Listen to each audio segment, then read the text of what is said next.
Bueno, hoy vamos a hablar de la curva de la demanda. La demanda la podemos definir como la cantidad de un producto que están dispuestos a adquirir los consumidores. Esta cantidad que están dispuestos a adquirir generalmente depende del precio. Cuanto mayor sea el precio, cuando todos los demás factores se mantienen constantes, menor será la cantidad demandada, y cuanto menor sea el precio, mayor será la cantidad demandada.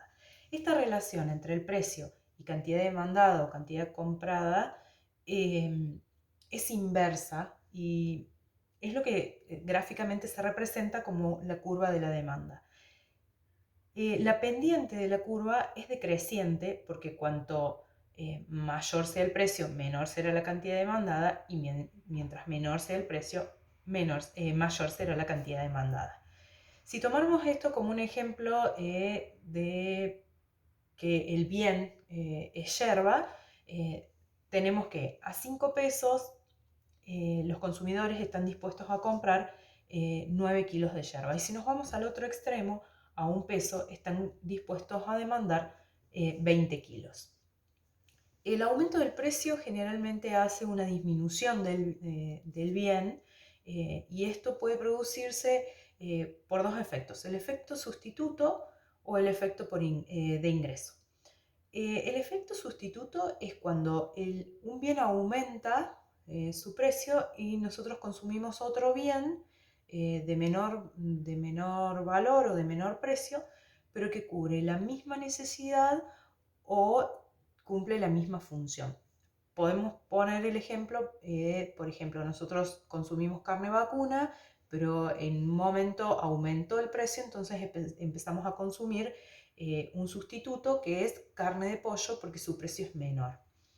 El efecto ingreso es, por ejemplo, cuando un bien aumenta, no es que dejamos de consumirlo, sino que la cantidad demandada disminuye, pero porque nosotros demandamos menos cantidad de ese bien.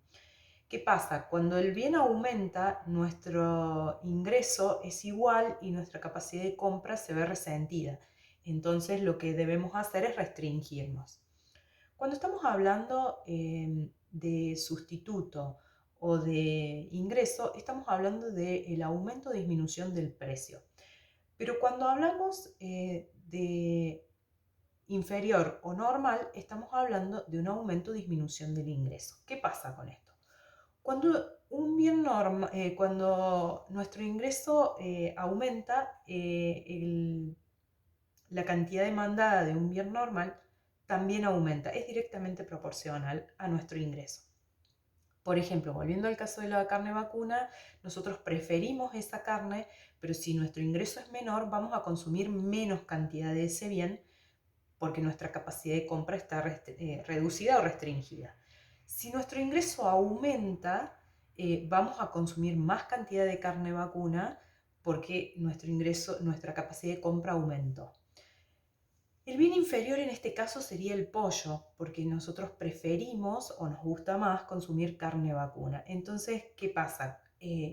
Cuando nuestro ingreso aumenta, en este caso la relación es indirecta.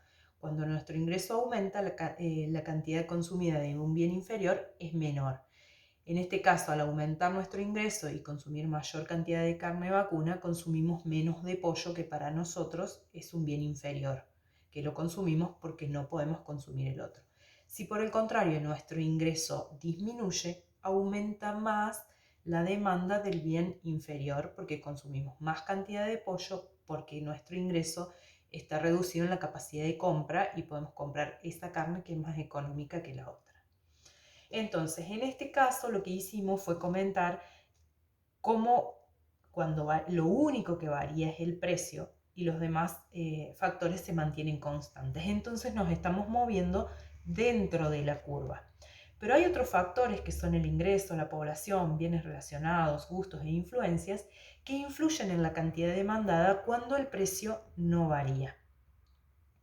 Entonces, por ejemplo, si tomamos el ingreso, cuando nuestro ingreso en una población que su ingreso aumentó, al aumentar el ingreso podemos consumir mayor cantidad, por ejemplo, de yerba. Si por el contrario nuestro ingreso disminuye, podemos consumir menos cantidad de yerba. Otro factor puede ser la población o el mercado, el tamaño del mercado. Si nosotros tomamos a lo largo del tiempo una ciudad, por ejemplo, podemos ver que con el tiempo esa ciudad creció, lo que haría que la demanda crezca, o con el tiempo puede haber disminuido, lo que haría que la demanda disminuya.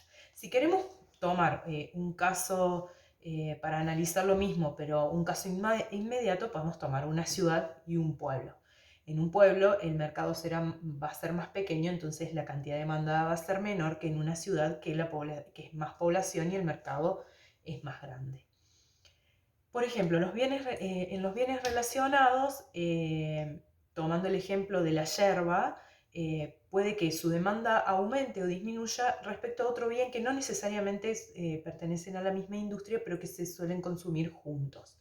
Entonces, por ejemplo, el aumento en el mate, en el precio del mate, puede hacer que la cantidad de yerba disminuya, o la disminución del precio en el mate haga que la cantidad de yerba aumente. Respecto a las influencias, siguiendo con el ejemplo del mate, la cantidad de yerba consumida en Argentina, por ejemplo, que nosotros consumimos mucho mate, no va a ser la misma que la consumida en China, por ejemplo, que no consumen tanto mate. Entonces, en Argentina va a ser mayor y en China va a ser menor. ¿Qué es lo que hace? La influencia que ejercen estos factores es hacer otro movimiento en la curva, que no es hacia arriba y hacia abajo decreciente como lo hace el precio, sino que hace que la curva se desplace hacia afuera o hacia adentro. Hacia afuera o hacia adentro.